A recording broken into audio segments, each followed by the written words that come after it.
ನಟ ದರ್ಶನ್ಗೆ ಈಗ ಸುಪ್ರೀಂ ಕೋರ್ಟ್ ಸಂಕಷ್ಟ ಎದುರಾಗಿದೆ. ದರ್ಶನ್ ಬೇಲ್ ರದ್ದತಿಗೆ ಸುಪ್ರೀಂಗೆ ರಾಜ್ಯ ಸರ್ಕಾರ ಅರ್ಜಿಯನ್ನ ಸಲ್ಲಿಸಿದೆ. ಮಧ್ಯಂತರ ಬೇಲ್ ವಿಸ್ತರಣೆಗೆ ಕೋರಲು ದರ್ಶನ್ ತಯಾರಿಯನ್ನ ಮಾಡಿಕೊಂಡಿದ್ದಾರೆ. ಇದೇ ಕಾರಣಕ್ಕೆ ಜಾಮೀನು ರದ್ದು ಕೋರಿ ಸರ್ಕಾರ ಅರ್ಜಿಯನ್ನ ಸಲ್ಲಿಸ್ತಾ ಇದೆ.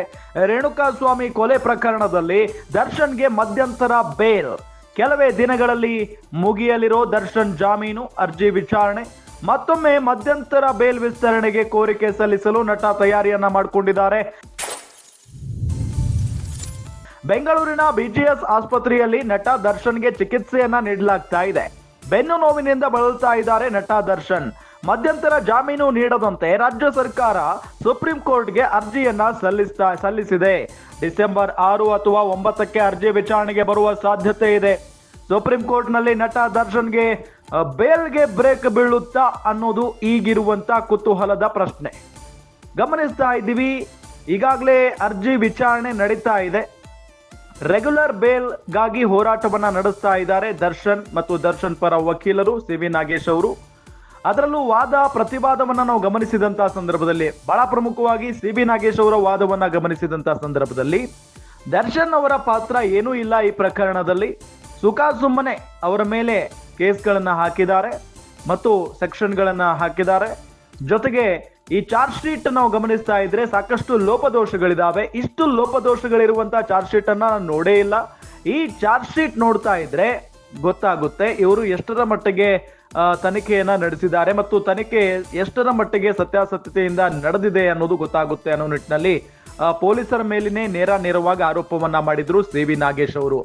ಅದಾದ ನಂತರ ಎಲ್ಲೋ ಒಂದ್ ಕಡೆ ಅವರಿಗೆ ಬೇಲ್ ಸಿಗುವಂತ ಸಾಧ್ಯತೆ ಹೆಚ್ಚಾಗ್ತಾ ಇದೆ ಏನೋ ಅನ್ನೋ ನಿಟ್ಟಿನಲ್ಲಿನೇ ಕಂಡು ಬರ್ತಾ ಇತ್ತು. ಬಿಕಾಸ್ ಆ ನಿಟ್ಟಿನಲ್ಲಿ ಪ್ರಬಲವಾಗಿ ವಾದವನ್ನ ಮಂಡಿಸಿದ್ರು ಸಿ.ವಿ. ನಾಗೇಶ್ ಅವರು. ಇದರ ಜೊತೆಗೆ ಎಲ್ಲೋ ಒಂದ್ ಕಡೆ ಸಾಕ್ಷ್ಯಾಧಾರಗಳ ಕೊರತೆಯೂ ಕೂಡ ಎದ್ದು ಕಾಣಿಸ್ತಾ ಇತ್ತು ಮತ್ತು ಈ ರೀತಿಯಾಗಿ ಪ್ರಬಲ ವಾದವನ್ನ ಮಂಡಿಸ್ತಾ ಇದ್ರು ಸಿ.ವಿ. ನಾಗೇಶ್. ಹಾಗಾಗಿನೇ ದರ್ಶನ್ಗೆ ಮೇ ಬಿ ರೆಗ್ಯುಲರ್ ಬೇಲ್ ಸಿಗಬಹುದು ಅಂತ ಹೇಳಲಾಗ್ತಾ ಇತ್ತು. ಇದೆಲ್ಲದರ ನಡುವೆ ಮತ್ತೊಂದು ಸಂಕಷ್ಟ ಇದ್ದೇ ಇದೆ. ಮಧ್ಯಂತರ ಜಾಮೀನು 6 ವಾರಗಳಿಗೆ ಮಾತ್ರ ಸೀಮಿತ. 3 ವಾರಗಳಾದ್ರೂ ಕೂಡ ಮಧ್ಯಂತರ ಜಾಮೀನು ಕೊಟ್ಟು ಇದುವರೆಗೂ ಪ್ರಮುಖ ಕಾರಣ ಏನಿತ್ತು, ಚಿಕಿತ್ಸೆಗಾಗಿ ನಮಗೆ ಜಾಮೀನು ಬೇಕು ಅಂತ ಹೇಳಿ, ಅಂದ್ರೆ ಆಪರೇಷನ್ ಮಾಡಿಸ್ಕೊಳ್ಳೋದಕ್ಕಾಗಿ ಮಧ್ಯಂತರ ಜಾಮೀನನ್ನ ಕೊಡ್ಲಾಗಿತ್ತು. ಆದ್ರೆ ಆಪರೇಷನ್ ಇದುವರೆಗೂ ಕೂಡ ಮಾಡಿಸ್ಕೊಂಡಿಲ್ಲ. ಹಾಗಾಗಿ ಪ್ರತಿವಾದಿ ವಕೀಲರು ಈ ವಿಚಾರವನ್ನ ಎತ್ತಾರೆ.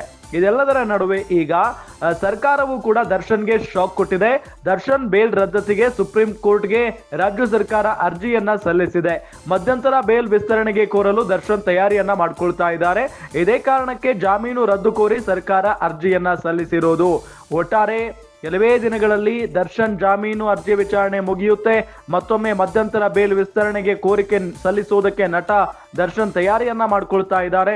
ಬೆಂಗಳೂರಿನ ಬಿಜಿಎಸ್ ಆಸ್ಪತ್ರೆಯಲ್ಲಿ ದರ್ಶನ್ಗೆ ಚಿಕಿತ್ಸೆಯನ್ನ ನೀಡಲಾಗ್ತಾ ಇದೆ. ಬೆನ್ನು ನೋವಿನಿಂದ ನಟ ದರ್ಶನ್ ಬಳಲ್ತಾ ಇದ್ದಾರೆ. ಮಧ್ಯಂತರ ಜಾಮೀನು ನೀಡದಂತೆ ರಾಜ್ಯ ಸರ್ಕಾರ ಸುಪ್ರೀಂ ಕೋರ್ಟ್ಗೆ ಅರ್ಜಿಯನ್ನ ಸಲ್ಲಿಸಿದೆ. ಡಿಸೆಂಬರ್ 6 ಅಥವಾ 9ಕ್ಕೆ ಅರ್ಜಿ ವಿಚಾರಣೆಗೆ ಬರುವಂತ ಸಾಧ್ಯತೆ ಇದೆ. ಹಾಗಾಗಿ ಸುಪ್ರೀಂ ಕೋರ್ಟ್ನಲ್ಲಿ ನಟ ದರ್ಶನ್ ಬೇಲ್ಗೆ ಬ್ರೇಕ್ ಬೀಳುತ್ತಾ ಅನ್ನೋ ಕುತೂಹಲ ಇದ್ದೇ ಇದೆ.